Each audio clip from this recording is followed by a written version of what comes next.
ये बुरी लड़की अपने असली मम्मी पापा के घर वापस आ गई। सबसे पहले उसने चालाक लड़की को निकालना चाहा, क्योंकि उन 16 सालों में वो गांव में गरीब जिंदगी जी रही थी, जबकि चालाक लड़की उसकी जगह अमीरी और लग्जरी एंजॉय कर रही थी। पहले दिन आते ही उसने चालाक लड़की का सबसे बड़ा और सबसे लग्जरी रूम देख लिया और उसे लेना चाहा, लेकिन माँ राजी नहीं हुई और उसे डांट दिया कि ड्रामा मत करो। लड़की ने जवाब दिया कि असली विक्टिम तो वही है, दूसरी तो 16 साल तक अमीर बेटी बनी रही। जब वो गांव में मुश्किल जिंदगी जी रही थी, अगर अदला बदली न हुई होती तो चालाक लड़की इतनी अच्छी जिंदगी न जी पाती। ऊपर वाले ने उस पर रहम किया और उसे असली पेरेंट्स के पास लौटा दिया, लेकिन अब पेरेंट्स का दिल चालाक लड़की से भी लग चुका था। उसे पता था कि उसे स्ट्रॉन्ग दिखना होगा। आखिर में पापा उसके प्रेशर में आ गए। सिर्फ 3 घंटे में उन्होंने न सिर्फ वो रूम दे दिया, बल्कि सारे फर्नीचर भी बदल दिए। माँ ने चालाक लड़की को खुश करने के लिए एक फैमिली हेरिटेज वाला ब्रेसलेट निकाला। चालाक लड़की ने दिखावा किया कि इसे दूसरी को दे दें, लेकिन बुरी लड़की ने ले लिया और पहन लिया, कहती कि ये उसकी लाइफ का पहला ज्वेलरी है। पापा ये सुनकर इमोशनल हो गए और बोले कि वो उसे हर चीज का मुआवजा देंगे, कपड़े और ज्वेलरी वो जितनी चाहे खरीद सकती है। लड़की ने मौका देखकर उनसे कहा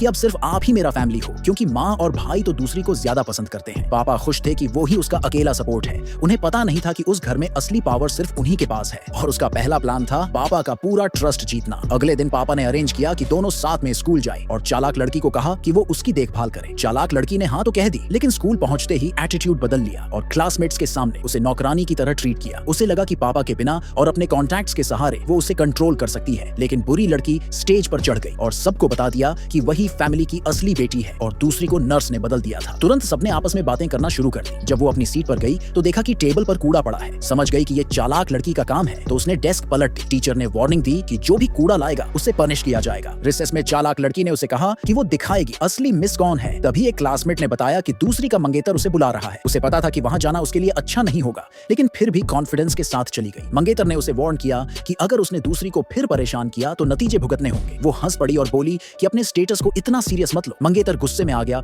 और उसे मारने की कोशिश की, लेकिन उसने उसकी कलाई मोड़ दी। दूसरी शॉक में रह गई और जब उसने उसे ब्लेम करना चाहा तो बुरी लड़की ने चिल्लाकर कहा कि चुप रहो। मंगेतर शर्मिंदा हो गया। चालाक लड़की ने ड्रामा करते हुए जमीन पर गिरने का नाटक किया तो मंगेतर ने गुस्से में दूसरी को 2 थप्पड़ मार दिए। उसने उसे वापस मार दिया और अपने सीट पर बैठ गई। आराम से प्रिंसिपल को कॉल करते हुए बोली कि यहाँ फाइट हो गई है। पेरेंट्स को बुलाया गया। मंगेतर की मम्मी, जो काफी समझदार थी, माफी मांगते हुए उसकी चोट की चिंता करने लगी। जब पता चला कि बस कान में हल्का सा बज रहा है तो वो रिलैक्स हो गई और प्रॉमिस किया कि घर पर बेटे को पनिश करेंगी। बुरी लड़की की माँ और भाई आ गए और सीधा दूसरी की देखभाल करने लगे। फिर उन्होंने उसके चेहरे पर चोट देखी, लेकिन उससे पहले कि वो कुछ कह पाती, दूसरी ने खुद को विक्टिम की तरह पेश करना शुरू कर दिया। मंगेतर ने उसकी तरफ से डिफेंड किया। जब भाई को पता चला कि दूसरी को मारा गया है तो वो गुस्से में बोला कि ये बहुत ज्यादा हो गया। माँ ने उसे डांट दिया कि क्यों ऐसे इंसान के प्यार के लिए कंपटीशन कर रही हो जो दूसरी का साथ देता है। चालाक लड़की और उसका मंगेतर और भी घमंडी हो गए। तब बुरी लड़की ने अपने सबूत निकाल लिए।